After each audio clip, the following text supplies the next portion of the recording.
Ladies and gentlemen, welcome to a conversation with Joshua T Berglan and my friend, Susie Singer Carter. Susie, thank you so much for being here. I've been so excited about this. I haven't even really slept much because I've been anticipating this day because we've had a few really powerful conversations that have moved me, and I have just been giddy to let my audience hear what you're up to. But before we get into all of that, can you tell us, what are you grateful for today and why? Today at this very, you're talking about like Zen in the moment. Zen, I'm grateful for this interview. I'm grateful to be with you and hang out and chat with you. And I'm grateful that this community that I've stumbled into allows this kinds of connection that you don't normally get in day to day. That is true.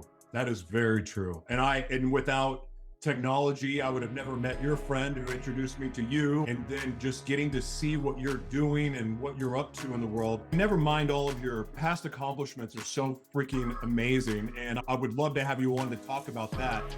But you're doing something with film that I think more filmmakers need to do, and that is to create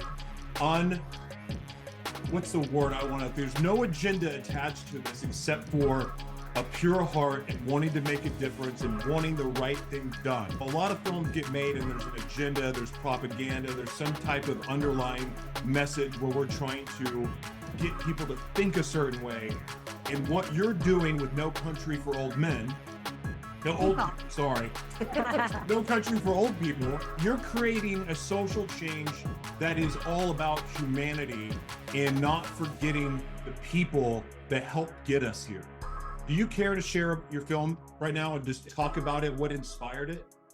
Are you kidding me? Of course. Let's backtrack a second. I did a film 5 years ago called My Mom and the Girl, which was it wasn't a documentary, it was a narrative, and it was a short that starred Valerie Harper in her final performance. And it was really another film inspired by my mother who had Alzheimer's for 16 years.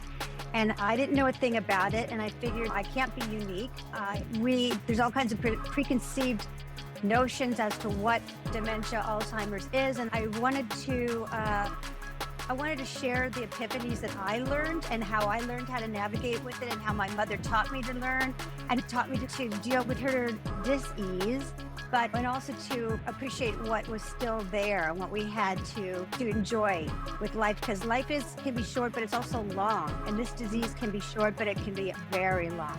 Definitely feel long. So you want to be able to enjoy those years. And so I did a film that I called A Joyous Look at Alzheimer's. It was real, but it showed the joy. Sure. And it touched a lot of people. I didn't think that my individual story would, because you think everyone's story is different, but really it's different, but it's the same at the core.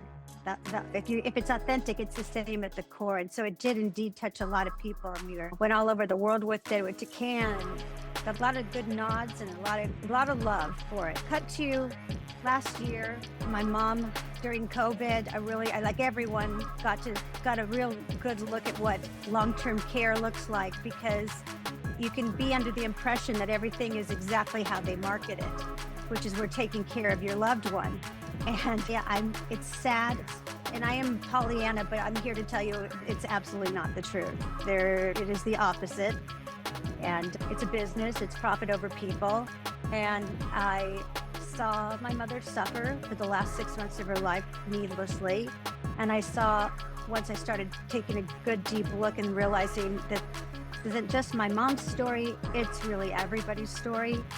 And it's yours, it's mine, it's our parents and our love, everyone. Based on what I did with My Mom and the Girl, I just thought I had to honor my mom and Norma and all the other Normas out there who have come before her or are going through it now, and hopefully try to change this systemic problem that is largely, it's bohemian.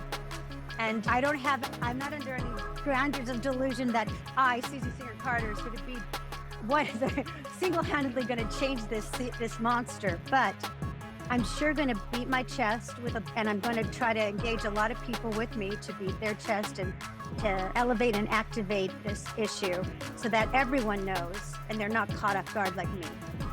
But that's the power of filmmaking, is that one person can create a project like you're doing and influence thousands, millions of people that, especially when you tell a story that people can relate to, because we all have a grandparent or we know somebody that has struggled in the healthcare system. And I say struggled because there's so many different examples of injustice in the healthcare system alone. And having worked in healthcare the first 18 years of my life before I took this turn to the world I'm in now,